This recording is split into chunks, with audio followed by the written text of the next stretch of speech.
The permanent resting home for the Archbishop of the Orthodox Church Jonah Lwanga has been completed ahead of his burial tomorrow. Lwanga, who breathes his last on the 5th September, will be buried next to his predecessor, Archbishop Theodorus Nanchama, who died in 1997.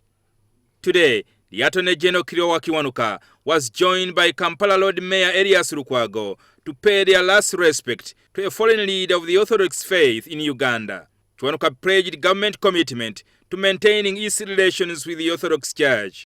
And that is why the government is here and has been here and will remain here with this church, because for the truth we want to hear.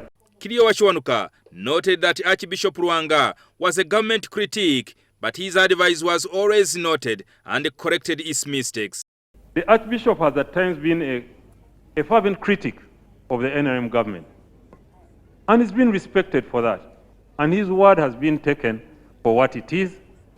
What has been good out of it has been taken. What the government doesn't agree with has been dropped. But such it was his right. Kampala Lord Mayor Elias Lukwago described the late Lwanga as one of the strongest pillars of the church and the voice of the voiceless. A fervent voice for truth and justice, for respect for human dignity, respect for the values of humanity, and a person who has molded some of us. He's been a great friend to me. We shall dearly miss him. The history of the Christian faith in Uganda indicates that the Orthodox faith is the only one that was started by indigenous Ugandans, led by Bishop Spata Sebanja Mukasa, who was also buried here. I did my research when I was a student, and I have seen that the Orthodox Church of Uganda started not through the work of missionaries, but through the Ugandans themselves. That the Orthodox Church is the Church of the Apostles, is the one holy Catholic and Apostolic Church, the real church.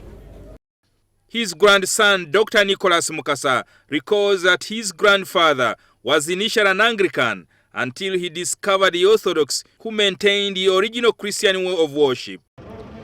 As he was reading books, he found the name Orthodox Church.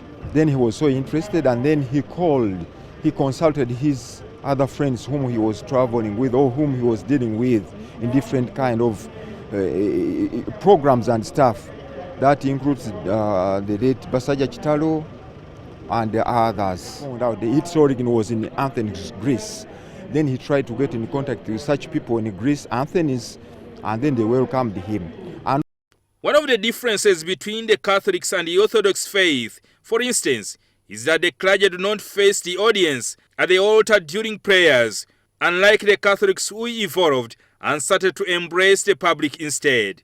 Currently, there are less than 1 million Orthodox followers in Uganda who trace the seat of their faith in Athens, Greece.